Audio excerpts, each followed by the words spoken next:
আমার রান্নাঘরে আপনাদের সকলকে ওয়েলকাম জানিয়ে এই গরমের দুপুরে ভাতের শেষ পাতে খাওয়ার জন্য আজ একটা পারফেক্ট টক রেসিপি আপনাদের সাথে শেয়ার করে ফেলবো। তৈরি করে ফেলবো আজ কাঁচা আমের টক অথবা আমের অম্বল।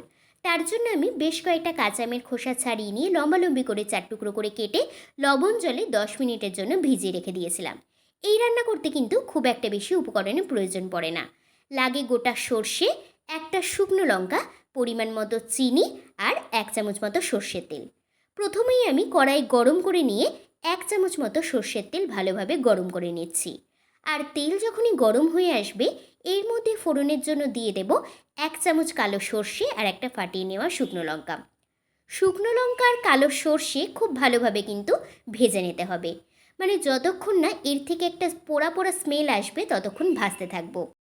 এই শুকনো লঙ্কা আর সর্ষের পোড়া পোড়া স্মেলটাই কিন্তু আমের অম্বল অথবা আমের টকের স্বাদ দ্বিগুণ বাড়িয়ে দেবে। এবার আমি এর মধ্যে দিয়ে দিলাম আমগুলো, আর তারপরেই 1/2 চামচ মতো হলুদ গুঁড়ো আর স্বাদ মতো লবণ দিয়ে কয়েক মিনিট আমটাকে ভালোভাবে ভেজে নেব। এই আমের টক অথবা আমের অম্বলে যেমন খুব একটা বেশি উপকরণের প্রয়োজন পড়ে না, তেমন খুব একটা কিন্তু সময়ও লাগে না। খুব চটজলদি এই টক রান্না করা যায়। আর গরমের দুপুরে বিশ্বাস করুন ভাতের শেষ পাতে খেতে কিন্তু খুবই সুন্দর লাগে। এবার আমি এর মধ্যে দিয়ে দিচ্ছি পরিমাণ মতো জল, মানে টকের জন্য আপনারা যতটা ঝোল ঝোল রাখতে চান সেই পরিমাণেই কিন্তু জল দেবেন। এবার আম যতক্ষণ না সেদ্ধ হয়ে আসবে ততক্ষণ ওয়েট করতে হবে। দেখুন আম ভালোভাবে সেদ্ধ হয়ে এসেছে, আর আম সেদ্ধ হতে কিন্তু খুব একটা বেশি টাইমও লাগে না। এবার এর মধ্যে আমি দিয়ে দিচ্ছি 2 টেবিল চামচ চিনি, তবে চিনিটা কিন্তু আপনারা আপনাদের স্বাদ অনুযায়ী দেবেন। এখানে যেহেতু আমগুলো খুব বেশি টক ছিল তাই আমি 2 টেবিল চামচ চিনি ব্যবহার করেছি।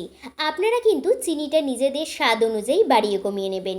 এবার কয়েক মিনিট একটু ফুটিয়ে নেব, আর তারপরেই গ্যাসের ফ্লেম অফ করে স্ট্যান্ডিং টাইমে রেখে নামিয়ে নিলেই রেডি হয়ে যাবে গরমের দুপুরে ভাতের শেষ পাতে খাওয়ার জন্য কাঁচা আমের টক অথবা আমের অম্বল। তাহলে এই গরমের দুপুরে চটজলদি আমের টক অথবা আমের অম্বলের রেসিপি কেমন লাগলো বন্ধুরা, কমেন্ট করে জানাতে কিন্তু একদম ভুলবে না। আর তোমাদের সাথে আবার পরের দিন নতুন কোনো রেসিপি নিয়ে দেখা হচ্ছে।